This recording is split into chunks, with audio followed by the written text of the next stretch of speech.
여기 한국이 언니의 죽음을 은폐했다며 언젠가는 한국에 복수할 것이라고 소리치는 영국 최고 의사가 있습니다. 이 여성은 억지로 한국에 끌려갔다가 언니가 겪은 그 비극들을 겪을 뻔했다고 하면서 한국이 갈 때까지 갔다고 소리쳤다고 하는데요. 그녀는 한국에 가서 동료인 한국인 의사에게 충격적인 소식을 듣고는 반년이 넘는 시간 동안이나 영국으로 돌아올 수 없었다고 합니다. 그녀에게 도대체 무슨 일이 있었던 걸까요? 바로 사연 들어보겠습니다. 안녕하세요. 저는 에밀리 테일러입니다. 영국 군 의무감실 소속 군의관이에요. 제 소개를 들으면 한국 사람들이 관심을 보이곤 합니다. 6년 전 한국에서 순직한 사라 테일러 소령의 동생이니까요. 한국에서 일어난 의문의 사고로 언니를 잃은 후 저는 한국이라면 그와 관련된 모든 것을 거부했어요. 그때까지만 해도 누가 알았을까요? 제가 6년 만에 다시 한국을 찾아가게 될 줄을? 그것도 북한 군인들의 이야기를 쫓아서요. 도대체 무슨 일이 있었길래? 하고 궁금해하시는 분들이 많아요. 한국이 제 인생의 전환점이 되었다는 말을 하면 다들 엄청 놀리시죠. 이쯤 되면 제가 어떤 일을 겪은 건지 궁금하실 것 같네요. 그럼 제 이야기를 들려드릴게요. 사건의 시작은 그날로부터 시작되었습니다. 저는 차갑게 내리는 런던의 비를 바라보며 창가에 앉아 있었죠. 군 의무감실의 서류들이 책상 위에 가지런히 정리되어 있었지만 저는 한 장도 손대지 못한 채 멍하니 창밖만 바라보고 있었습니다. 오늘 아침에 받은 파견 명령서 때문이었어요. 테일러 소령, 한국행 파견 명령입니다. 그때 제 상관의 목소리가 아직도 귓가에 맴돌았습니다. 한국, 그 이름을 들을 때마다 가슴 한켠이 무너져 내리는 것 같아요. 저는 6년 전 그 비극을 떠올렸습니다. 순간 눈시울이 붉어졌죠. 그날 제 언니 사라를 잃었으니까요. 아니, 그들이 제 언니를 앗아갔다고 해야 할까요? 에밀리, 이것 좀 봐. 응급봉합은 이렇게 하는 거야. 10살 때부터 언니는 제 선생님이었어요. 아버지의 의학 서적들을 훔쳐다가 저에게 가르쳐주곤 했죠. 언니의 작은 손이 인형에 찢어진 부분을 꿰매는 모습을 아직도 생생히 기억합니다. 그때부터 저희는 꿈을 꾸기 시작했어요. 전장에서 함께 생명을 구하는 꿈을. 에밀리, 넌 내 최고의 파트너가 될 거야. 우리 함께 세상을 구하자. 저는 언니의 그 말을 믿었습니다. 15의 응급처치법을, 18배 기초 수술 기법을 배웠죠. 언니가 의대에 들어갔을 때 저는 고등학교 교과서보다 의학 서적을 더 많이 읽었어요. 그렇게 저희는 함께 성장했습니다. 저는 책상 서랍을 열어 오래된 사진들을 꺼냈어요. 크리스마스 때 함께 찍은 사진, 언니의 군의관 임관식 사진, 제가 의대에 합격했을 때 축하해주던 날의 사진. 모든 순간에 언니는 제 옆에 있었죠. 하지만 이제는 이 차가운 사진들만이 제게 남았네요. 한국은 정말 아름다운 나라야, 에밀리. 다음에는 내가 꼭 와봤으면 좋겠어. 그때 언니가 한 말이 떠올랐습니다. 아름다운 나라라고. 제 눈에는 그저 잔인한 나라일 뿐이었어요. 황해바다에서 언니를 구조하는데 왜 그렇게 시간이 걸렸는지, 왜 잘못된 위치 정보를 전달했는지, 그들의 무능함이 제 언니의 목숨을 앗아갔는데 어떻게 그곳을 아름답다고 할 수 있나요? 2018년 8월 15일, 그날의 일기예보는 맑음이었어요. 하지만 제 인생에서 가장 어두운 날이 될 줄은 아무도 몰랐죠. 지금도 그날만 생각하면 숨이 막힐 것 같아요. 당시 저는 런던 킹스 칼리지 병원 응급실에서 근무하고 있었습니다. 테일러 선생님, 응급실 당직 교대하셔야죠. 그때 동료의 말이 채 끝나기도 전에 제 휴대폰이 울렸어요. 발신자 표시는 MOD였습니다.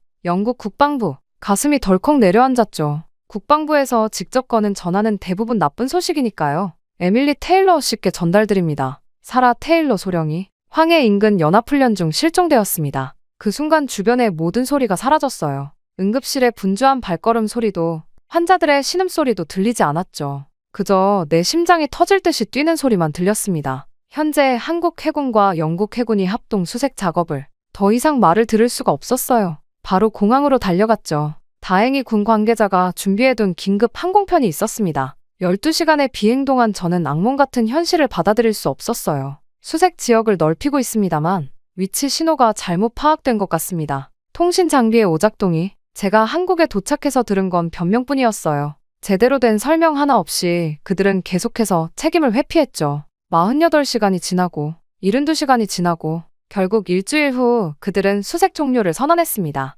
미안합니다, 테일러 씨. 이제는 미안하다고요? 그걸로 끝인가요? 제 언니는 그들의 무능함 때문에, 잘못된 위치 정보 때문에, 늦은 구조 때문에 차가운 바다에서 홀로 돌아가셨는데 그저 미안하다는 말 한마디로 끝내겠다고요? 지금도 그날의 기록들을 하나하나 되짚어보면 이해할 수 없는 게 너무 많아요. 왜 처음부터 구조 신호의 위치를 제대로 파악하지 못했는지, 왜 수색 범위 설정이 그토록 잘못되었는지 모든 게 의문투성이었죠. 언니가 마지막으로 보낸 구조 신호는 정확했어요. 제가 확인했다고요. 그런데 왜 엉뚱한 곳을 수색한 거죠? 장비 오작동이 그게 말이 된다고 생각하시나요? 제가 항의할 때마다 그들은 그저 고개를 숙였을 뿐이에요. 책임자는 나타나지 않았고 진실은 바다에 잠겨버렸죠. 단 한 명도 제대로 된 설명을 하지 않았어요. 에밀리, 이제 돌아가는 게 좋겠어요. 주한 영국 대사관 직원이 저를 말리던 날, 저는 완전히 무너져버렸습니다. 언니의 빈자리를 채우지 못한 채 저는 런던으로 돌아와야만 했어요.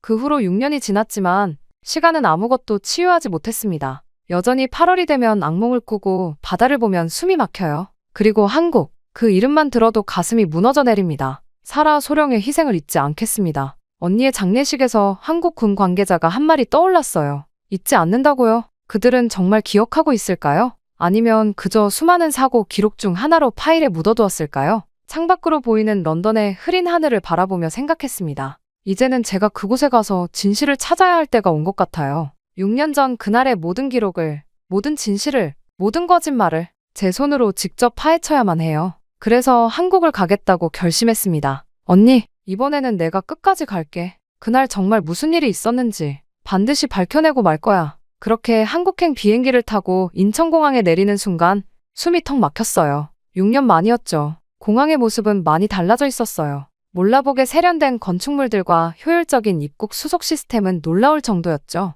하지만 저는 그것들이 빈 껍데기처럼 보였습니다. 그날의 기억만큼은 전혀 변하지 않았으니까요. 순간 저도 모르게 손이 떨려왔어요. 테일러 소령님, 환영합니다. 저는 한국군 의무사령부 소속 김준호 대위입니다. 그때 젊은 장교가 또박또박 영어로 인사를 건넸죠. 그의 친절한 미소가 오히려 저를 불편하게 만들었어요. 6년 전에도 이런 미소를 지으며 저를 맞이했었나요? 그리고 그 미소 뒤에 숨겨진 진실은 무엇이었을까요? 최근 들어 북한군 귀순이 급증하고 있어 의료 지원이 절실한 상황입니다. 테일러 소령님의 도움이 꼭 필요합니다. 그렇게 차를 타고 이동하는 동안 김 대위가 제게 현 상황을 설명했어요. 귀순, 그런 단어는 제 관심 밖이었죠. 저는 창밖으로 스쳐 지나가는 황해를 바라보고 있었습니다. 소령님? 아, 네, 죄송해요. 계속 말씀해주세요. 김 대위의 말로는 최근 몇 달간 북한에서 넘어온 군인들의 수가 급증했다고 해요. 대부분 우크라이나 전선에 파병됐다가 탈출한 이들이라고 하네요. 그들의 건강 상태가 심각하다고 했습니다.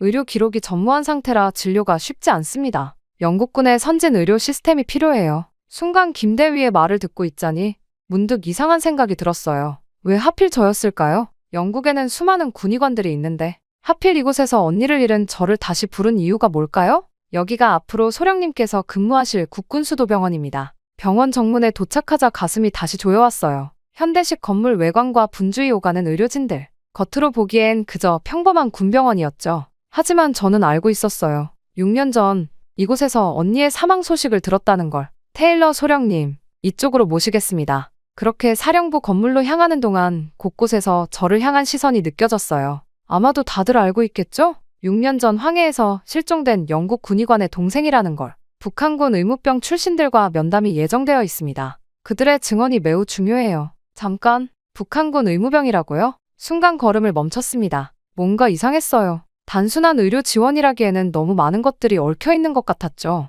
혹시 제가 이곳에 오게 된 진짜 이유를 알려주실 수 있을까요? 순간 김 대위는 잠시 망설이더니 고개를 숙였어요. 그건 차차 알게 되실 겁니다. 그의 답변이 마음에 걸렸지만 지금은 따져 물을 때가 아니었어요. 일단은 주어진 임무에 집중해야 했죠. 하지만 한 가지는 확실했어요. 이번 파견은 단순한 의료 지원 그 이상의 무언가가 있다는 거. 사무실에 도착해서 책상에 앉으며 깊은 한숨을 내쉬었습니다. 창 너머로 보이는 하늘은 6년 전처럼 맑았어요. 그때처럼 평화로워 보이는 이 하늘 아래서 과연 어떤 진실이 저를 기다리고 있는 걸까요? 그렇게 한국에서의 일상이 시작되었습니다. 저는 의무 기록을 검토하는 것으로 하루를 시작했어요. 북한군 출신 환자들의 상태는 생각보다 심각했죠. 영양실조는 기본이고 제대로 된 치료를 받지 못해 악화된 상처들. 우크라이나 전선에서 그들이 겪었을 고통이 고스란히 전해져 왔습니다. 다음 환자 들어오세요. 그때 문이 열리고 마른 체격의 남자가 들어왔어요. 다른 환자들과 달리 그의 눈빛은 날카로웠죠.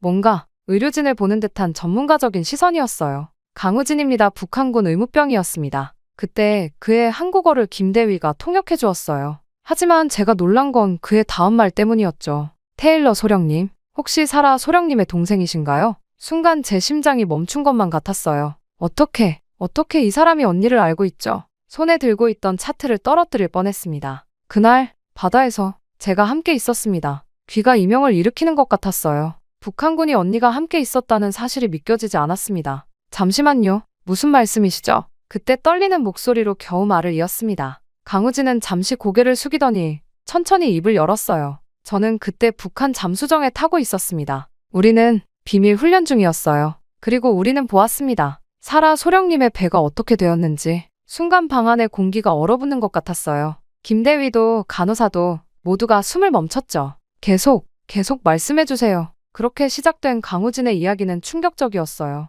그날 황해에서는 북한군의 비밀 훈련이 진행되고 있었다고 해요. 그들은 언니의 배를 발견했고 도움을 줄 수도 있었대요. 하지만 우리는 돕지 못했습니다. 아니, 돕는 것이 허용되지 않았어요. 그게 우리의 규율이었으니까요. 그의 목소리에서 후회와 죄책감이 묻어났어요. 그는 의무병이었지만 생명을 구하지 못했죠. 그리고 그 죄책감이 그를 이곳까지 오게 만들었다고 해요. 사라 소령님은 끝까지 다른 이들을 걱정하고 계셨습니다. 마지막 순간까지도. 순간 강우진의 눈에서 눈물이 흘러내렸어요. 그는 계속해서 그날의 이야기를 들려주었죠. 어떻게 언니가 마지막까지 의연했는지, 어떻게 그들에게 손을 흔들며 미소 지었는지. 그래서 저는 더 이상 견딜 수 없었습니다. 우크라이나로 파병된 후 저는 탈출을 결심했어요. 그리고 사라 소령님의 동생을 꼭 만나야겠다고 생각했죠. 그때 진료실은 깊은 침묵에 잠겼어요. 저는 책상을 붙잡고 겨우 서 있었죠. 6년 동안 한국을 원망했던 제 마음이 산산조각 나고 있었습니다.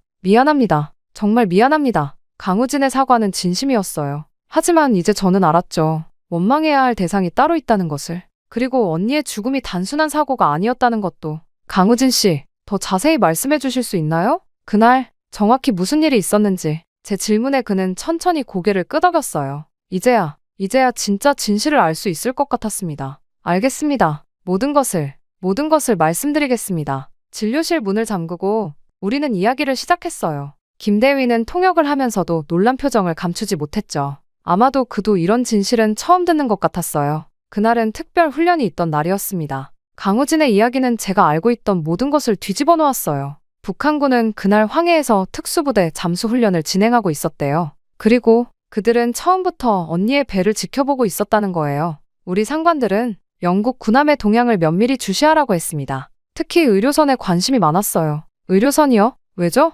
강우진은 잠시 망설이더니 입을 열었어요. 그들은 서방 국가들의 의료 기술을 탐내고 있었습니다. 특히 최신 군용 의료 장비에 대해서. 순간 머리가 멍해졌어요. 설마 그날의 사고가. 네, 맞습니다. 그날의 충돌은 우연이 아니었어요. 차가운 물을 뒤집어 쓴 것 같았어요. 6년 동안 저는 한국군의 무능함을 탓했는데 실제로는 북한군이 계획적으로 처음엔 단순히 장비만 탈취하려고 했습니다. 하지만 사라 소령님이 너무 완강하게 저항하셨어요. 그분은 환자들의 의료 기록이 담긴 서버를 끝까지 지키려 하셨죠. 눈물이 왈칵 쏟아졌어요. 그랬구나. 언니다웠어요. 끝까지 자신의 책임을 다하려 했던 거죠. 그런데 우리 상관이 너무 과격했어요. 급하게 배를 들이받는 바람에 그만. 강우진의 목소리가 떨렸어요. 그는 의무병이었지만 그저 지켜볼 수밖에 없었다고 해요. 도와주고 싶었지만 그럴 수 없었대요. 사라 소령님은 마지막까지 의연하셨습니다. 심지어 저희에게 당신들도 언젠가는 이해하게 될 거예요라고 말씀하셨어요. 저는 가슴이 찢어질 것 같았어요. 언니는 죽음의 순간에도 그들을 미워하지 않았나 봐요. 오히려 이해하려 했다니. 그 후로 저는 괴로웠습니다. 우크라이나로 파병되고 나서 더욱 그랬죠. 거기서 저는 보았어요. 우리처럼 의료품도 없이 전선으로 내몰리는 군인들을, 죽어가는 동료들을. 강우진의 이야기는 계속되었어요. 우크라이나 전선의 북한군들은 최소한의 의료 지원도 없이 싸움터로 내몰렸대요. 부상자들은 제대로 된 치료도 받지 못한 채 방치되었고. 그래서 저는 결심했습니다. 탈출하기로. 그리고 사라 소령님의 죽음에 대한 진실을 밝히기로. 이제야 모든 게 이해가 되었어요. 왜 언니의 구조 신호가 제대로 전달되지 않았는지, 왜 수색이 엉뚱한 곳에서 이루어졌는지. 북한군이 모든 통신을 방해하고 있었던 거예요. 테일러 소령님, 더 있습니다. 강우진이 조심스럽게 말을 이었어요. 그의 표정이 더욱 진지해졌죠. 지금 우크라이나에는 수많은 북한 의료진들이 있습니다. 그들도 저처럼 도망치고 싶어 합니다. 하지만 방법을 모르죠. 그들에게는 도움이 필요합니다. 순간 언니의 마지막 말이 떠올랐어요. 너도 언젠가는 이해하게 될 거야. 이제 저는 언니가 무슨 말을 하고 싶었는지 알 것 같았어요. 저는 언니를 위해서 무언가 하고 싶다는 생각이 문득 들었습니다. 언니가 했던 것처럼 그들을 지키고 싶었어요. 그리고 되물었죠. 강우진 씨, 제가 어떻게 도울 수 있을까요? 제 질문에 그의 눈이 반짝였어요. 마치 오래 기다려온 말을 드디어 듣는 것처럼 우리가 함께 그들을 구할 수 있을 것 같습니다. 먼저 우리 시설부터 둘러보시는 게 좋을 것 같습니다. 그렇게 강우진과의 충격적인 대화가 끝나고 저는 김대위에게 제 뜻을 전달했습니다. 의료품 없이 전쟁터로 내몰린 그들을 도와야겠다는 제 뜻을요. 김대위가 조심스럽게 제안했어요. 잠시 병원을 돌아보면서 마음을 정리할 시간이 필요했죠. 지금 계신 이 건물이 저희 메인 의료센터입니다. 그렇게 발걸음을 옮기는 순간 놀라움을 감출 수가 없었어요. 방금 전까지 북한의 열악한 의료 현실에 대한 이야기를 듣다가 완전히 다른 세상을 마주한 것 같았거든요. 이건 저희가 자체 개발한 통합 의료정보 시스템입니다. 모든 환자의 상태가 실시간으로 모니터링되죠. 저는 대형 스크린에 떠있는 생체 데이터들을 보며 자동으로 한숨이 나왔어요. 믿기지 않네요. 이런 시스템이라면 우리가 해볼 수 있을지도 모르겠어요. 무슨 말씀이신가요? 강우진 씨가 말한 그 의료진들. 만약 이들이 이곳에서 새로운 시작을 할 수 있다면 김대위의 표정이 진지해졌어요. 그도 이미 알고 있었던 걸까요? 사실 국군수도병원은 이미 몇몇 탈북 의료진들의 재교육을 진행하고 있습니다. 정말 놀라웠습니다. 제가 편견에 사로잡혀 있는 동안 이곳에서는 이미 그런 일들이 진행되고 있었다니. 이쪽은 저희 스마트 수술센터예요. 그때 수술실 유리창 너머로 최신형 로봇 수술 시스템이 보였어요. 영국에서는 아직 시범 도입 단계인 장비였는데 이미 실전 운용 중이라니. 죄송해요. 제가 많이 오만했던 것 같아요. 한국의 의료 수준을 너무 낮게 봤네요. 괜찮습니다. 대신 이제는 함께 힘을 모아볼 수 있지 않을까요? 김대위의 제안에 고개를 끄덕였어요. 맞아요. 이제는 서로를 의심하고 원망할 때가 아니었죠. 우리가 가진 이 모든 시스템과 기술, 그들에게 새로운 희망이 될 수 있을 거예요. 사무실로 돌아와 강우진과 마주 앉았습니다. 이제는 구체적인 계획을 세워야 할 때였어요. 우선 우크라이나에 있는 5명의 의료진, 그들과 어떻게 연락할 수 있을까요? 국제의료지원단을 통하면 가능할 것 같습니다. 특히 외과 전문의 박민호 선생은 지금 가장 위급한 상황이에요. 저는 메모를 시작했어요. 한 명, 그들을 구출할 방법을 찾아야 했죠. 김대위님, 혹시 국제의료지원단과 연락할 방법이 있을까요? 네, UN 산하 의료지원단과 협력 채널이 있습니다. 공식적으로는 의료품 지원 명목으로. 그렇게 김대위님과 저는 대화를 이어갔고 계획이 구체화되어 갔어요. 마치 퍼즐 조각이 하나씩 맞춰지는 것 같았죠. 다음날 이른 아침, 강우진이 제게 찾아와 어떤 쪽지 한 장을 내밀었습니다. 이건 박민호 선생의 마지막 메시지입니다. 그때 강우진이 건넨 종이에는 떨리는 글씨로 쓰여진 내용이 있었어요. 우크라이나 동부 전선에서 온 편지였죠. 오늘도 3명을 잃었다. 모두 20대 초반이었다. 지혈대 하나만 있었어도, 기본적인 항생제만 있었어도 살릴 수 있었을 텐데, 여기선 붕대도 부족해서 군복을 찢어 응급처치를 한다. 이게 정말 21세기의 의료인가? 가슴이 무너져 내리는 것 같았어요. 대부분의 북한군 의무병들은 기초적인 의료품도 없이 전선에 배치됩니다. 심지어 마취제 없이 수술을 해야 하는 경우도. 강우진의 목소리가 떨렸어요. 그도 그런 상황을 직접 겪었겠죠. 실제 상황은 더 끔찍합니다. 부상자가 발생하면 후송 자체가 불가능한 경우가 많아요. 그저 현장에서 동료들이 죽어가는 모습을 지켜볼 수밖에 없죠. 김대위가 노트북을 펼쳤어요. 화면에는 우크라이나 전선의 위성사진이 떴습니다. 이 지역에만 약 50명의 북한 의료진이 배치되어 있는 것으로 파악됩니다. 대부분 강제 파견이에요. 강제로요? 네. 대부분 정치적 성분이 좋지 않다는 이유로 선발됐죠. 전선에서 충성을 증명하라는 명목으로. 책상 위에 놓인 자료들을 하나씩 넘겨보았어요. 사진 속에는 완전히 지쳐 보이는 의료진들의 모습이 담겨 있었죠. 너무나 젊은 얼굴들이었어요. 이분들은 의대를 나온 전문의들인가요? 네. 평양의대 수석 졸업생도 있고 함흥의대에서 소아과를 전공한 분들도 있어요. 하지만 여기서는 그저 총알바지로 취급될 뿐입니다. 순간 머리가 울렸어요. 언니가 그토록 지키려 했던 USB 속 자료가 떠올랐죠. 그녀는 이미 이런 상황을 알고 있었던 거예요. 여기 보세요. 강우진이 지도를 가리켰어요. 이 지역에서만 지난달에 15명의 의료진이 사망했습니다. 전투가 아닌 기본적인 보호장비도 없이 전염병 환자들을 치료하다가 말을 잇지 못하는 그의 눈에 눈물이 고였어요. 아마도 동료들이었겠죠. 더 이상은 이렇게 보낼 수 없어요. 그들도 의사입니다. 생명을 살리기 위해 공부한 의사라고요. 저도 모르게 책상을 꽉 쥐었어요. 이런 비극을 어떻게 그냥 둘 수 있을까요? 여기 있는 첨단 장비들, 충분한 의료품들, 우리가 가진 이 모든 것들이 그들에겐 그저 꿈일 뿐이에요. 김대위의 말에 고개를 끄덕였습니다. 맞아요. 이제는 행동해야 할 때예요. 함께 계획을 더 구체화해봐요. 어떻게 하면 그들을 안전하게 데려올 수 있을까? 창밖은 이미 어두워져 있었지만 우리의 논의는 계속되었어요. 한 명이라도 더 구하기 위해 우리는 밤을 새워가며 계획을 세웠습니다. 언니, 이제야 알 것 같아요. 왜 그렇게 필사적이었는지. 그들을 반드시 구해내겠습니다. 병원 회의실에 모인 사람들의 표정이 무거웠어요. 강우진이 전해준 우크라이나의 북한 의료진들. 그들을 도울 수 있는 방법을 찾기 위해 머리를 맞댔죠. 쉽지 않은 일이에요. 김대위의 말에 모두가 고개를 끄덕였습니다. 하지만 불가능한 것만은 아니었어요. 국제협력과의 이영주 과장이 제시한 방법들 중에는 희망적인 것들이 있었거든요. WHO와 UN 산하 의료지원 프로그램들, 국제의료지원단과의 협력을 할 수 있을 것 같았습니다. 하나하나 검토해 가다 보니 조금씩 가능성이 보이기 시작했어요. 북한 의료진들에게 안전하게 구호물품과 의료물품을 나눠줄 수 있는 길이 조금씩 보이기 시작했죠.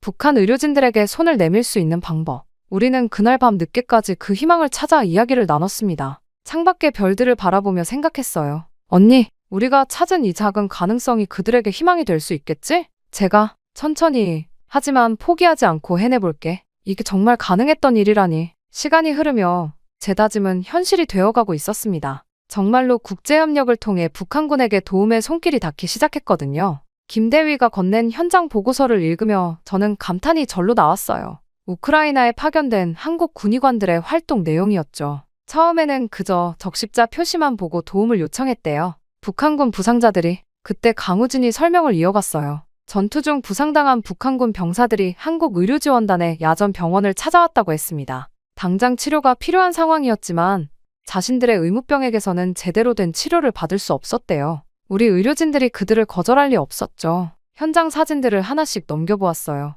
한국 군의관들이 북한군 부상자들을 치료하는 모습, 국적을 초월한 의술의 현장이었죠. 이 사진 보세요. 이분이 이성준 중령님이에요. 복부 관통상을 입은 북한군 병사의 긴급 수술을 집도하고 계시네요. 최신 의료 장비와 숙련된 의술로 무장한 한국 의료진들. 그들의 헌신적인 노력 덕분에 수많은 생명을 구할 수 있었다고 해요. 처음에는 경계했대요. 적군한테 치료받는다는 게 믿기지 않았던 거죠. 하지만 시간이 지날수록 보고서에 따르면 소문이 퍼지기 시작했다고 해요. 한국 의료진들에게 가면 살 수 있다는, 그들은 적과 아군을 가리지 않는다는. 여기 보세요. 북한군 의무병들도 우리 의료진들에게 배우기 시작했어요. 기본적인 응급처치법부터 최신 의료기술까지. 그 사진 속에는 한국 군의관들이 북한 의무병들에게 의료 교육을 하는 모습도 있었어요. 그들의 눈빛이 달라져 있었죠. 두려움 대신 존경과 감사가 담겨 있었어요. 이제는 매일 밤 몰래 찾아온대요. 의료 지식을 배우기 위해서. 강우진의 목소리가 떨렸어요. 그도 저런 시절이 있었겠죠. 덕분에 많은 것이 달라졌습니다. 부상자 생존율도 높아졌고 무엇보다 그들의 마음이 열렸어요. 보고서 마지막 페이지에는 놀라운 통계가 있었어요. 한국 의료진의 도움을 받은 북한군 중 상당수가 이후 귀순을 선택했다는 자료가 첨부되어 있었거든요. 이게 바로 우리가 찾던 희망이에요. 순간 저는 김대위의 말에 고개를 끄덕였습니다. 그래요. 거창한 작전이나 계획이 아닌 그저 의술을 통한 진심 어린 도움. 그것이 그들의 마음을 열게 한 거죠. 언니, 우리가 찾은 답이에요. 한국의 의료진들이. 그들이 보여준 인류애가 새로운 길을 열어주고 있어요. 창밖으로 보이는 하늘이 유난히 맑았어요. 마치 언니도 이 소식을 기뻐하고 있는 것처럼. 영국으로 돌아가시기 전에 꼭 보여드리고 싶은 곳이 있습니다. 김대위를 따라 도착한 곳은 국군수도병원 신관 3층이었어요. 사라 테일러 국제의료지원센터? 현관에 걸린 명패를 보는 순간 눈시울이 붉어졌어요. 지난 6개월 동안의 성과입니다. 그렇게 안으로 들어서자 수십 명의 의료진들이 바쁘게 움직이고 있었어요. 그들 중에는 낯익은 얼굴들도 보였죠. 우크라이나에서 만났던 북한 출신 의료진들이었어요. 이곳에서 현재 15명의 북한 출신 의료진들이 재교육을 받고 있습니다. 그리고 곧 10명이 더 합류할 예정이에요. 처음 이곳에 왔을 때 제 모습이 떠올랐어요. 한국을 향한 분노와 원망으로 가득 찼었는데 지금은 모든 게 달라졌네요. 테일러 소령님, 그때 강우진이 다가왔어요. 그는 이제 이곳의 교육 담당 부장이 되어 있었죠. 덕분에 많은 것이 변했습니다. 우리가 새로운 삶을 시작할 수 있게 되었어요. 그의 말에 고개를 저었어요. 아니에요. 이 모든 건 한국 의료진들의 헌신 덕분이에요. 제가 오히려 배웠죠. 진정한 의술이 무엇인지, 인류애가 무엇인지. 창밖으로 보이는 서울의 전경이 눈부셨어요. 6개월 전 이곳에 다시 오겠다는 결심을 했을 때는 몰랐죠. 제가 이렇게 많이 변화할 거라는 것을. 그렇게 제가 영국으로 돌아가야 할 시간이 되었습니다. 여기 올 때까지만 해도 반년이라는 시간이 이렇게 빠르게 흘러버릴 거라곤 상상치 못했는데 말이죠. 이제 곧 떠나시는군요. 김대위의 말에 저는 고개를 끄덕였어요. 네, 하지만 이제는 달라졌어요. 제가 영국에서 할 수 있는 일들이 보이거든요. 제 손에는 새로운 계획서가 들려 있었어요. 영국 국방부와 한국의 의료진들이 협력하는 국제의료지원 프로그램. 이제는 제가 그 가교 역할을 하게 될 거예요. 언니, 이제야 알 것 같아. 왜 언니가 이곳을 사랑했는지, 그리고 왜 그토록 이들을 돕고 싶어 했는지. 그때 마지막으로 병원을 둘러보며 생각했어요. 이곳에서 저는 진정한 의술을 배웠습니다. 국적과 이념을 넘어서는 생명의 가치를, 그리고 용서와 화해가 만들어내는 기적도 배웠다는 걸 느꼈습니다. 테일러 소령님, 비행기 시간이 됐습니다. 김대위의 말에 저는 고개를 끄덕였어요. 이제 떠날 시간이네요. 6개월이라는 시간 동안 저는 너무나 많은 것을 배웠습니다. 그렇게 영국행 비행기를 타면서 한국에서 있었던 일들을 되돌아보았어요. 생각보다 한국은 제게 너무나 많은 것을 선물해 주었다는 생각이 들었어요. 먼저 선입견이 얼마나 위험한 것인지에 대한 깨달음을 주었습니다. 한국에서 여러 경험을 하면서 한국의 의료 시스템을 무시했던 제가 부끄러웠어요. 그들은 이미 세계 최고 수준의 의술을 가지고 있었고 그것을 인류애적 목적으로 사용하고 있었으니까요. 또 진정한 의술이란 무엇인지 알게 되었어요. 그저 병을 고치는 게 아니라 마음까지 치유하는 것. 한국 의료진들이 보여준 헌신과 사랑은 국경도, 이념도 뛰어넘는 것이었죠. 특히 국군수도병원의 의료 정보와 시스템과 응급의료체계는 영국으로 돌아가서도 적용해 볼 만한 가치가 있다고 생각합니다. 또한 국제협력을 통한 의료 지원 시스템의 운영 방식도 매우 인상적이었습니다. 한국의 군 의료진들이 보여준 전문성과 헌신은 제 편견을 완전히 바꾸어 놓았습니다. 그들의 신속하고 정확한 의료 지원은 많은 생명을 구했고, 이는 의료인으로서 크게 배울 점이었습니다. 그리고 용서의 힘을 배웠어요. 제가 그토록 원망했던 이곳에서 오히려 희망을 발견하다니. 편견과 증오를 내려놓았을 때 비로소 보이는 것들이 있다는 걸 이제는 알게 되었습니다. 이제 나도 언니처럼 넓은 시야를 가지게 된 것 같아. 마지막으로 병원을 바라보며 중얼거렸어요. 언니는 이미 알고 있었던 거겠죠. 의술에는 국경이 없다는 것을. 그리고 그것이 평화를 향한 첫걸음이 될 수 있다는 것도. 다음에 올 때는 언니를 보러 올게. 이제 저는 이곳에서의 경험을 바탕으로 영국과 한국의 의료 협력 관계를 더욱 발전시키는 데 기여하고자 합니다. 한국에서 배운 의료 시스템과 기술들은 분명 영국 의료 체계 발전에도 도움이 될 것입니다. 한국이 아니었다면 언니의 죽음에 대한 진실도, 새롭게 생긴 의사로서의 꿈도 꾸지 않았을 테니까요. 이야기를 하다 보니 여기까지 오게 되었네요. 제 이야기는 여기까지입니다. 끝까지 귀중한 시간을 내어 들어주신 모든 분들께 감사드립니다. 행복하세요. 안녕하세요. 감동저장소입니다.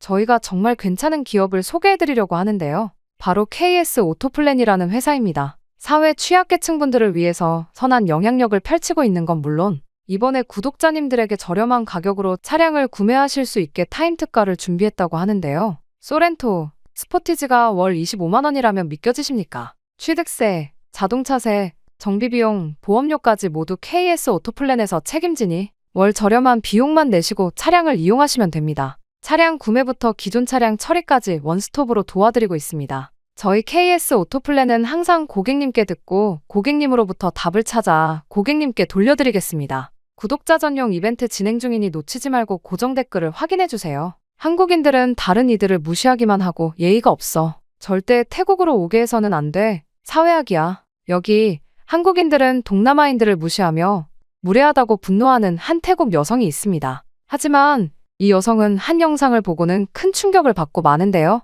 심지어는 곧바로 짐을 싸 한국으로 향했다고 합니다. 대체 이 여성이 본 영상은 무엇일까요? 안녕하세요. 저는 태국의 방콕에서 여행 블로그를 운영하고 있는 솜차이 블룽이라고 합니다. 제 블로그는 구독자가 10만 명이 넘는 인기 블로그랍니다. 매일 수백 개의 댓글이 달리고 수천 개의 좋아요가 쌓이죠. 하지만 요즘 제 블로그가 논란의 중심에 서 있다는 걸 고백해야 할 것 같네요. 사실 저는 한국에 대해 꽤 강한 편견을 가지고 있거든요. 이런 감정이 어디서 시작됐는지 생각해보면 아마도 대학생 때로 거슬러 올라갑니다. 방콕 시내의 한 호텔에서 아르바이트를 했을 때였죠. 반짝이는 샹들리에 아래에서 한국인 관광객들이 저를 마치 하인처럼 대하던 그 순간들이 아직도 선명하게 기억납니다. 야, 이리 와. 이런 식의 시끄럽게 소리치는 목소리와 과할 정도로 지적하는 모습들이 말이에요. 그들의 목소리에 담긴 거만함이 아직도 귓가에 맴돌아요. 그런 모습뿐만이 아니에요. 한 번은 제가 한 한국 꼬마 관광객이 너무 귀여워서 웃으며 손을 흔들었는데 그 부모가 저를 째려보며 가지 않겠어요? 마치 저를 더럽다는 듯이 쳐다보는 것 같았어요. 혹여나 제가 쓰다듬기라도 할 거라고 생각한 걸까요? 그럴 생각도 없었지만 그렇게 벌레 보듯이 쳐다보는 눈빛은 아직도 제 가슴이 남아 있습니다. 게다가 이번에 한국이 저희 태국 사람들을 입국 거부한 적이 있잖아요. 물론 모두는 아니지만 많은 사람들이 입국을 거부당했고 심지어는 구금되었다가 태국으로 돌려보내진 적도 있다고 하더군요. 저희 나라에서 불법 체류자가 많이 들어온다나 뭐라나. 심지어는 고위직과 유명 인사들도 불허를 받았다던데 이건 좀 너무하지 않나요? 이런 모습들로 봤을 때 그들이 저희를 무시한다고 느낄 수밖에 없어요. 지들이 얼마나 잘났길래 다른 사람들을 무시하나요? 그 이후로 한국에 대한 정이 완전히 떨어져 버리고 말았습니다. 결국 자연스럽게 한국 문화에 대한 거부감이 제 마음 깊숙이 자리 잡기 시작했어요. 그러다 보니 블로그에 여행 정보를 올리면서도 한국 관련 콘텐츠만 올리면 자연스럽게 비판적인 톤이 묻어나왔죠. 한국의 카페는 비싸기만 하고 맛은 별로예요. 한국 관광지는 인위적이고 상업적이에요.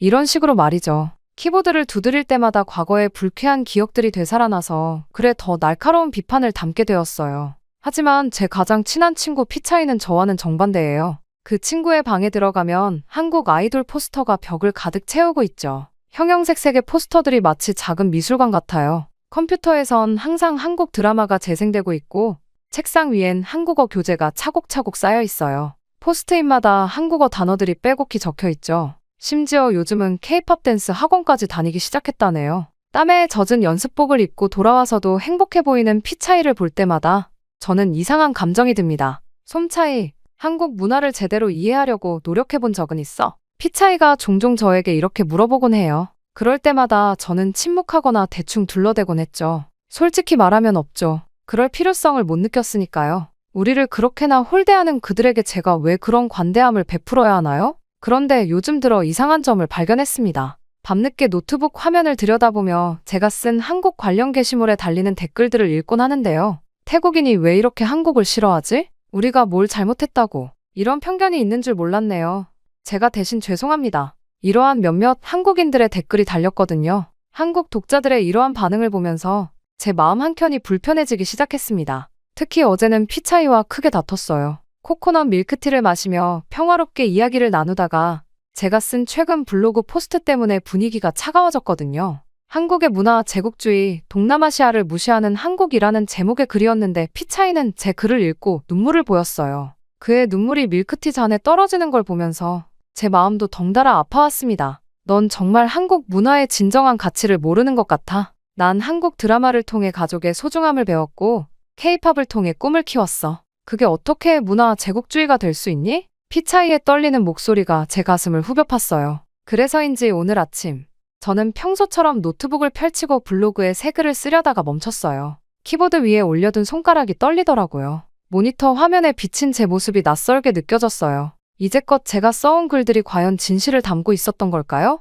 아니면 그저 제 편견을 정당화하기 위한 도구였던 걸까요? 머리가 복잡해 글을 도저히 쓸 수가 없더라고요. 그리고 그 상태는 며칠 동안 지속되었어요. 그러다 제 인생을 뒤집을 만한 일이 일어나고 말았죠. 그날은 평소와 같이 평화로운 아침이었어요. 평소처럼 발코니에서 바라보는 방콕의 풍경이 익숙하게 펼쳐져 있었죠. 평소와 같이 따뜻한 커피 한 잔을 들고 SNS를 둘러보던 그 순간 제 일상이 흔들리기 시작했습니다. 타임라인이 온통 시끄러워져 있더군요. 몇 주 전부터 인터넷을 떠들썩하게 만들었던 그 외국인 유튜버가 또다시 화제의 중심에 섰더군요. 순간 그가 태국에서 저지른 일들이 떠올랐어요. 그는 충격적인 콘텐츠로 유명했죠. 태국에서도 사람들에게 시비를 걸고 다니며 조롱하는 콘텐츠를 올려 사람들의 붕괴를 샀죠. 그의 영상은 매번 큰 논란을 일으켰지만 관광객이라는 이유로 경찰도 제대로 된 조치를 취하지 못했어요. 그저 SNS 조회수를 올리기 위한 저질 행각이라며 모두가 한숨만 쉬었던 기억이 납니다.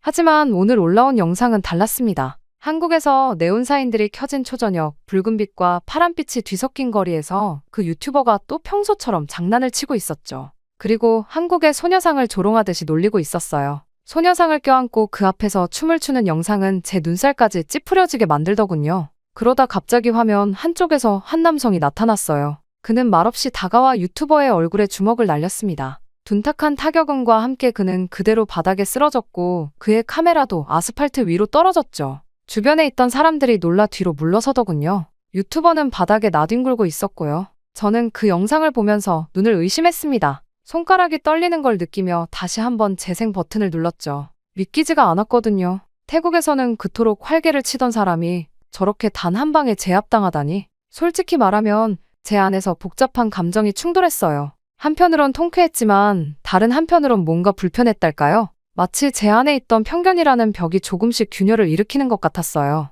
그때 전화벨이 울렸습니다. 평소 즐겨 듣는 태국 팝송 벨소리가 울리자마자 발신자가 피차이라는 걸 직감적으로 알 수 있었죠. 수화기 너머로 들리는 목소리가 평소보다 한 옥타브는 높아 보였어요. 솜차이, 영상 봤어? 대단하지 않아? 역시 한국인들은 달라. 한국인들은 정의감이 있어. 피차이의 목소리에는 마치 자기가 직접 그 자리에 있었던 것처럼 흥분이 가득했어요. 피차이의 흥분된 목소리를 들으며 저는 창밖을 바라봤습니다. 방콕의 하늘은 여전히 맑았지만 제 마음속은 왠지 흐릿했습니다. 아침 햇살 아래 반짝이는 고층 빌딩들 사이로 하얀 구름이 천천히 흘러가고 있었죠. 진짜일까? 제가 중얼거렸죠. 설마 이것도 그냥 조회수를 위해 연출된 거 아닐까? 피차이가 긴 한숨을 쉬더군요. 수화기 너머로도 그의 실망감이 고스란히 전해져 왔어요. 또 그런 식으로 생각하는 거야? 넌 왜 항상 한국과 관련된 건 부정적으로만 보려고 해? 그 말에 제가 움찔했어요. 문득 며칠 전 제가 했던 고민이 떠올랐거든요.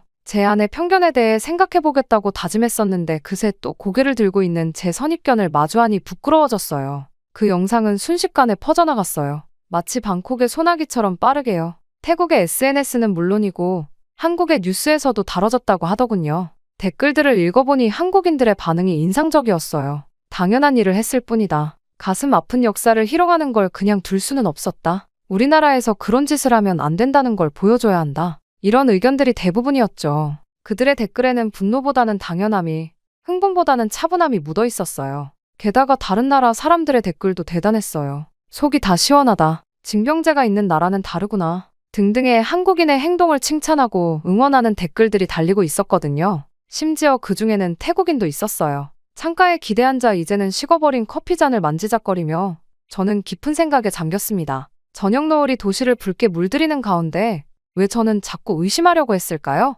영상이 진짜든 가짜든 그게 정말 중요한 걸까요? 오히려 중요한 건 제가 왜 항상 부정적인 시각으로 바라보려 하는지 그 이유를 찾는 게 아닐까요? 발코니에 나가 방콕의 밤 공기를 들이마시며 휴대폰을 들어 영상을 다시 한번 재생했습니다. 이번에는 조금 다른 시선으로 보게 되더군요. 그저 한국인이 누군가를 때린 영상이 아니라 불의를 보고 참지 못한 한 사람의 용기가 담긴 순간으로요. 그의 행동이 폭력적이었을지는 몰라도 그 이면에 담긴 정의로움은 부정할 수 없었죠. 제 블로그에 이 이야기를 어떻게 담아낼지 고민하다가 오늘은 그냥 생각을 정리하는 시간을 가져보기로 했습니다. 그렇게 밤늦게 도시의 소음이 조금 잦아들 무렵 저는 피차이에게 문자를 보냈어요. 내 말이 맞았을지도 몰라. 내일 만나서 이야기 좀 할까? 곧바로 답장이 왔죠. 당연하지. 난 늘 널 기다리고 있잖아. 우리 카페에서 만날까? 그의 메시지에는 늘 그렇듯 따뜻함이 묻어 있었습니다. 창밖으로 보이는 방콕의 야경이 평소보다 더 반짝이는 것 같네요.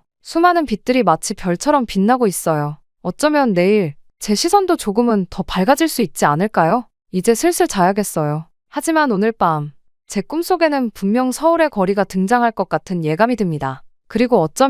그리고 다음 날 저는 피차이를 만났습니다. 피차이가 저에게 꼭 보여줄 것이 있다며 저희 집으로 오겠다고 하더군요. 도착한 피차이는 젖은 신발을 벗어 한쪽에 놓고 곧장 노트북을 꺼내 항공권 예약 사이트를 보여주었어요. 청색과 흰색이 어우러진 화면에는 이번 달 말 서울행 특가 항공권이 반짝이고 있더군요. 아침 일찍 출발하는 비행기였는데 평소 가격에 반값도 안 되는 특가였죠. 피차이의 목소리에는 설렘이 가득했고 그의 젖은 머리카락에서 떨어지는 물방울마저도 기쁨에 들떠 보였습니다. 게다가 15인치 노트북 화면에 띄워진 엑셀 시트를 보고 저는 깜짝 놀랐어요. 파스텔 톤으로 색깔 구분이 된 날짜별, 시간대별 일정표는 마치 전문 여행사의 플래너 같았습니다. 분홍색으로 표시된 맛집 리스트, 하늘색으로 채워진 쇼핑 장소들, 연두색으로 구분된 관광지까지, 심지어 노란색으로 강조된 지하철 노선도까지 있었어요. 구글 지도와 연동된 동선 계획, 예상 소요 시간, 각 장소의 운영 시간까지 꼼꼼하게 정리되어 있었죠.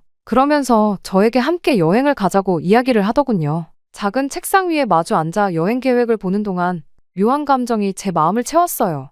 형광등 불빛 아래에서 반짝이는 피차이의 눈동자에는 순수한 기대감이 가득했습니다. 이렇게 열심히 준비한 친구의 모습에 감동도 됐지만 한편으로는 여전히 의심이 들었어요. 그 영상 속 정의로운 한국인의 모습이 진짜일까? 아니면 그저 잘 만들어진 연출일까? 이런 생각들이 습한 공기처럼 제 머릿속을 맴돌았습니다. 오후에 빛이 점점 저물어가는 동안 피차이는 호텔 위치부터 시작해서 방문할 장소들, 인생샷을 건질 수 있는 포토존까지 세세하게 설명했어요. 삼성동의 깔끔한 비즈니스 호텔, 북촌의 한옥 카페들, 홍대의 젊은 거리, 강남의 번화가까지 모두 말이죠. 하지만 제 머릿속에서는 이미 다른 계획들이 소용돌이치고 있었어요. 한국인들의 진짜 모습을 어떻게 포착할 수 있을지, 그들의 허상을 어떻게 깨부술 수 있을지에 대한 생각들이었죠. 아직은 한국에 대한 편견이 남아있었으니까요. 그렇게 어스름한 저녁이 되어서야 피차이가 돌아갔습니다. 그녀를 배웅하고 책상으로 돌아와 항공권을 예약하면서 제 가슴 한켠에서 이상한 감정이 수련처럼 피어올랐어요. 설렘일까요? 불안일까요? 아니면 제 확신이 흔들리기 시작하는 걸까요? 창밖으로 보이는 방콕의 밤하늘에는 구름이 걷혔지만 도시의 불빛에 가려 별은 보이지 않았어요. 어쩐지 서울의 밤하늘은 어떨지, 그곳에선 별이 보일지 궁금해지더군요. 그렇게 시간이 흘러 피차이와 함께 인천국제공항에 도착했을 때의 첫인상은 아직도 선명합니다. 높은 천장, 반짝이는 유리창, 깔끔하게 정리된 공간. 방콕 수완나푼 공항과는 사뭇 다른 분위기였어요. 입국장을 빠져나오는 동안 제 마음은 여전히 경계심으로 가득했지만 피차이의 들뜬 목소리가 계속해서 제 귓가를 울렸습니다. 아침 일찍 도착한 공항철도를 타고 서울로 향하는 동안 창밖으로 펼쳐지는 풍경이 낯설면서도 묘하게 친숙했어요. 높은 아파트들, 깔끔한 도로, 그리고 곳곳에 심어진 나무들. 피차이는 이미 지도 앱을 켜고 오늘의 일정을 확인하고 있었지만 저는 그저 창밖을 바라보며 생각에 잠겼습니다. 첫 목적지는 명동이었습니다. 아직 이른 시간이었지만 거리는 이미 활기찼어요.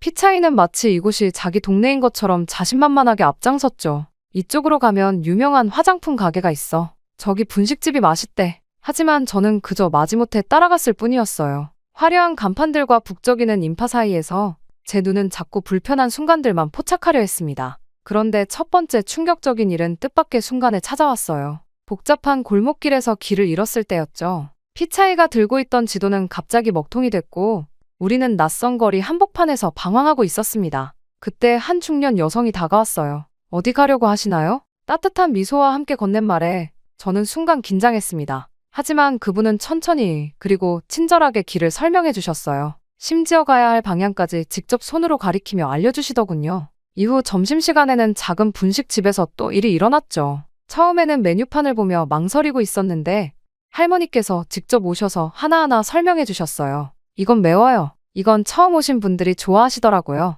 하시면서요. 음식이 나왔을 때는 젓가락 사용법까지 보여주시며 마치 손주를 대하듯 따뜻하게 대해주셨습니다. 오후에 탄 지하철에서는 또 다른 장면을 목격했습니다. 무거운 캐리어를 끌고 있던 외국인 관광객 가족을 향해 교복 입은 학생들이 자리에서 일어나 양보하는 모습이었죠. 단순히 자리를 비워주는 것뿐만이 아니었어요. 캐리어를 들어주고 목적지까지 어떻게 가야 하는지 영어로 설명해주는 모습까지. 그들의 자연스러운 친절에 저도 모르게 마음이 조금씩 흔들리기 시작했습니다. 지하철역에서 본 작은 감동도 잊을 수가 없습니다. 수많은 사람들이 오가는 출근 시간이었는데도 한 노인분이 계단 앞에서 망설이시는 걸 본 젊은이들이 즉시 달려가 도와드리는 모습이었죠. 그것도 한 명이 아닌 여러 명이 말입니다. 마치 약속이라도 한 듯이 자연스럽게 말이에요. 더 놀라웠던 건 그분들의 표정이었어요. 귀찮아하거나 어색해하는 기색 없이 그저 당연하다는 듯한 표정으로 도와드리는 모습에서 깊은 감동을 받았습니다. 하지만 그 중에서도 가장 큰 충격은 저녁 무렵 들른 카페에서 일어났습니다.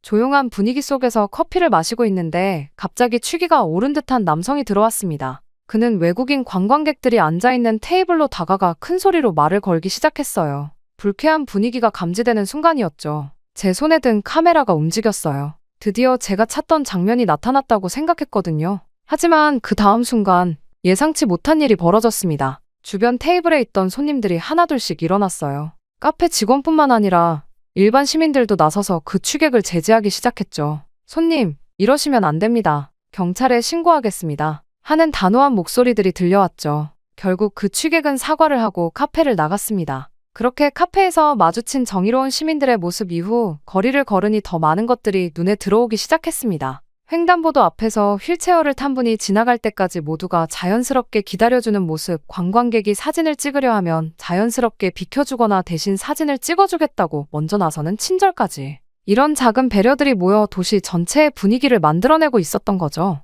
늦은 저녁, 피곤해 지친 발걸음으로 식당을 찾았을 때였어요. 주문한 음식이 나오기 전 주인 아주머니께서 따뜻한 차를 무료로 내어주시며 많이 피곤해 보이네요. 이거 드시고 좀 쉬다가 드세요. 라고 말씀해 주셨죠. 그 따뜻한 배려에 갑자기 코끝이 찡해졌어요. 음식을 먹는 내내 우리를 살뜰히 챙겨주시던 모습, 떠나기 전 내일은 비가 온대요. 우산 챙기세요. 라며 걱정해 주시던 말씀. 그저 장사하는 곳이 아닌 정말 손님을 가족처럼 대하는 마음이 느껴졌습니다. 그렇게 식사가 나왔을 때 저는 깜짝 놀라고 말았습니다. 엄청난 가짓수의 반찬과 음식들이 나왔거든요. 김치찌개라는 음식은 처음에는 걱정이 되었지만 먹어보니 이제껏 제가 먹어본 어느 스프보다 말이 있었고 불고기는 달달하니 제 입맛에 딱 맞았어요. 먹는 음식들마다 저를 황홀하게 만들더군요. 저의 그런 모습을 보며 피차이는 웃음이 터지기도 했답니다. 그렇게 식사가 마무리되어갈 무렵 저는 피차이와 이야기를 나눴습니다. 한국은 내가 생각한 모습과는 정말 달라. 모두가 우리를 무시할 거라고 생각했는데. 그러자 피차이는 미소를 지으며 저에게 말했어요. 드디어 마음이 열린 것 같네. 그게 한국의 매력이야. 너도 곧 나처럼 빠지게 될걸? 그런 피차이의 능청스러움에 저는 웃음이 터지고 말았어요. 그렇게 저희는 함께 즐거운 식사를 하며 밖을 쳐다보았죠. 밖으로 보이는 서울의 야경은 정말로 아름다웠어요. 이제는 모든 것들이 긍정적으로만 보이더군요. 오히려 더 있고 싶을 정도였어요. 그렇게 맛있는 식사를 하고 돌아가는 골목길에서 마주친 작은 가게들의 정직함도 감동적이었습니다. 거스름돈을 실수로 더 주셨던 할아버지가 한참을 뛰어나와 우리를 찾으셨던 일. 물건 값을 깎아주시며 관광객한테 바가지 씌우면 안 되지 라고 말씀하시던 아주머니. 이런 순수한 마음들이 모여 하나의 문화를 이루고 있다는 게 놀라웠습니다. 그리고 무엇보다 인상 깊었던 건 도심 한복판의 첨단 기술과 전통이 공존하는 모습이었어요. 현대적인 빌딩 숲 사이로 고즈넉한 고궁이 자리 잡고 최신식 카페 옆에 수십 년 된 국수집이 있는 풍경. 이런 조화로운 모습이 서울만의 독특한 매력을 만들어내고 있었죠. 특히 젊은이들이 한복을 입고 고궁을 거니는 모습을 보며 전통과 현대를 자연스럽게 받아들이는 그들의 유연함이 부러워졌어요. 밤이 깊어 호텔로 돌아오는 길, 편의점에서 마지막 감동을 받았습니다. 계산대 앞에서 외국인 관광객이 카드 결제에 어려움을 겪고 있었는데 늦은 시간임에도 직원분이 끝까지 친절하게 설명해 주시더군요. 심지어 다음에 올 때는 어떻게 하면 좋을지까지 자세히 알려주시는 모습을 보며 이런 게 진정한 서비스 정신이구나 하는 걸 배웠습니다. 이제 제 카메라에는 불편한 장면을 찾아 헤매던 처음의 의도와는 전혀 다른 사진들이 가득해요. 타인을 배려하는 시민들의 모습, 친절을 베푸는 상인들의 미소, 전통과 현대가 어우러진 도시의 풍경. 이것이 진짜 서울의 모습이었나 봅니다. 제가 그동안 얼마나 편협한 시각으로 세상을 보고 있었는지 부끄러워질 뿐이에요. 창밖으로 보이는 서울의 야경이 이제는 다르게 보입니다. 반짝이는 도시의 불빛들이 마치 별처럼 빛나고 있었어요. 그리고 그 불빛처럼 제 마음속 어딘가에서도 작은 빛이 반짝이기 시작한 것 같았습니다. 아직은 희미한 빛이었지만 분명 그곳에 있었어요. 편견이라는 어둠을 조금씩 밀어내는 작은 희망의 빛이었죠. 호텔 창밖으로 보이는 서울의 야경이 더욱 아름답게 느껴졌습니다. 이제는 알 것 같아요. 한 도시의 진정한 아름다움은 화려한 건물이나 발달된 시설이 아닌 그곳에 사는 사람들의 마음가짐에서 비롯된다는 것을. 서울은 제게 그 소중한 깨달음을 선물해 주었습니다. 그리고 며칠 뒤 태국으로 돌아가기 위해 인천공항으로 향하는 택시 안. 창밖으로 비치는 아침 햇살이 유난히 반짝여 보였어요. 일주일간의 서울 여행이 마치 꿈처럼 느껴졌습니다. 휴대폰 갤러리에 담긴 수백 장의 사진들이 이 여행이 현실이었음을 증명해주고 있었죠. 공항에 도착해서 체크인을 마치고 출국 심사를 기다리는 동안 저는 노트북을 펼쳤어요. 평소처럼 블로그에 글을 쓰려고요. 하지만 이번에는 뭔가 달랐습니다. 화면에 비치는 제 얼굴에는 망설임과 결심이 교차하고 있었어요. 타이틀바에 천천히 글자를 입력했습니다. 내가 틀렸습니다. 편견에 사로잡혀 있던 나의 이야기. 타이핑을 하며 손가락이 키보드 위에서 잠시 멈칫했습니다. 지금까지 한 번도 써보지 않은 종류의 글이었거든요. 하지만 이제는 써야 할 때라는 걸 알았습니다. 깊은 숨을 들이쉬고 천천히 타이핑을 시작했어요. 안녕하세요. 방콕의 여행 블로거 솜차이입니다. 오늘은 평소와 다른 이야기를 들려드리려고 해요. 그동안 제가 얼마나 큰 편견에 사로잡혀 있었는지, 그리고 어떻게 그 편견이 깨어졌는지에 대한 이야기입니다. 한 글자 한 글자를 입력할 때마다 지난 일주일간의 기억이 물결처럼 밀려왔어요. 낯선 곳에서 만난 따뜻한 시선들, 기대하지 않았던 친절, 그리고 제 마음속 편견이 무너져 내리던 순간들. 모든 기억이 선명하게 떠올랐습니다. 처음 서울행 비행기에 올랐을 때만 해도 제 마음은 차갑기만 했어요. 블로그에 쓸 비판적인 글거리를 찾아다닐 생각뿐이었죠. 하지만 서울은 제게 완전히 다른 모습을 보여주었습니다. 글을 쓰면서 지하철에서 만났던 친절한 시민들, 골목골목에서 마주쳤던 따뜻한 미소들, 그리고 그 카페에서 목격했던 정의로운 순간까지 모든 기억이 물밀듯이 쏟아져 나왔어요. 길을 잃고 헤매던 그 순간, 자발적으로 다가와 도움을 준 시민들, 식당에서 만난 따뜻한 정, 밤늦게까지 친절을 잃지 않았던 편의점 직원까지 이런 작은 순간들이 모여 제 편견의 벽을 허물어뜨렸습니다. 그동안 제가 얼마나 좁은 시각으로 세상을 바라보고 있었는지 이제야 깨닫게 되었어요. 피차이가 제 어깨 너머로 글을 읽고 있었네요. 그의 얼굴에 환한 미소가 번졌어요. 솜차이, 드디어.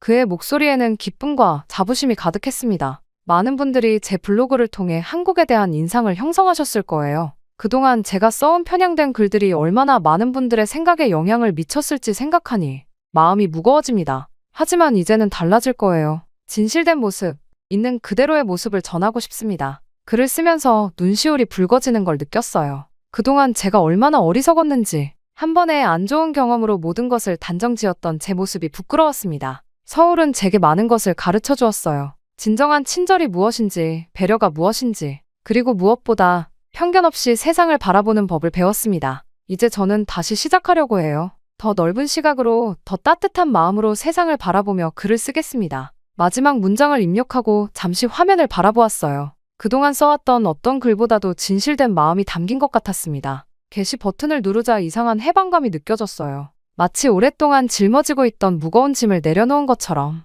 옆자리에서 이를 지켜보던 피차이가 환하게 웃으며 말했어요. 다음엔 제주도도 가보자. 거기도 정말 멋진 곳이래. 그의 말에 저도 진심으로 미소 지을 수 있었습니다. 그래, 이번에는 정말 좋은 추억을 만들어보자. 비행기를 기다리며 휴대폰을 확인했는데 벌써 댓글이 달리기 시작했더군요. 솔직한 고백 감동적이에요. 저도 비슷한 편견이 있었는데 다시 한번 생각해보게 되네요. 용기 있는 글 써주셔서 감사합니다. 창밖으로 비행기들이 이륙하는 모습이 보였어요. 활주로를 달리다가 서서히 하늘로 올라가는 모습이 마치 제 마음이 편견이라는 무게를 벗어던지고 자유롭게 날아오르는 것 같았습니다. 피차이가 제 노트북을 살며시 닫아주었어요. 이제 귀국편 비행기 탈 시간이야. 수많은 여행객들 사이로 천천히 걸어가면서 문득 이번 여행이 단순한 관광이 아닌 제 인생의 전환점이 될 것 같다는 생각이 들었습니다. 비행기에 올라 창가에 앉아 이륙을 기다리는 동안 서울에서의 마지막 밤이 떠올랐어요. 반짝이는 도시의 불빛들, 따뜻했던 사람들의 미소, 그리고 제 마음속에 새겨진 소중한 깨달음.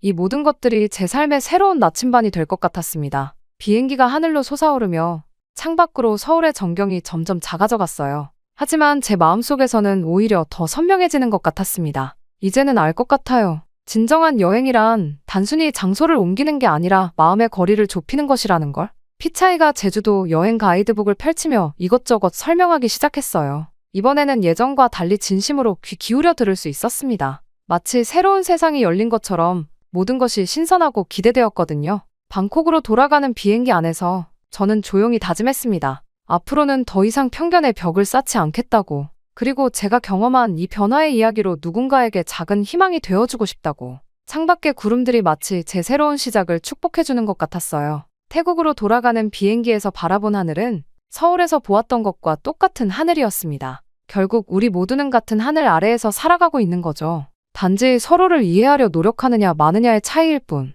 이제 저는 그 차이를 잘 알 것 같아요. 이번 한국 여행은 그 어느 때보다 저에게 큰 가르침을 주었어요. 아마 평생 이번 여행은 잊지 못할 여행으로 남아있을 것 같네요. 피차이와 저는 이미 제주도 여행을 기획하고 있어요. 그곳에서는 또 어떤 아름다운 모습들을 보게 될지 벌써부터 기대가 됩니다. 저에게 아름다운 추억을 주어서 고마워요.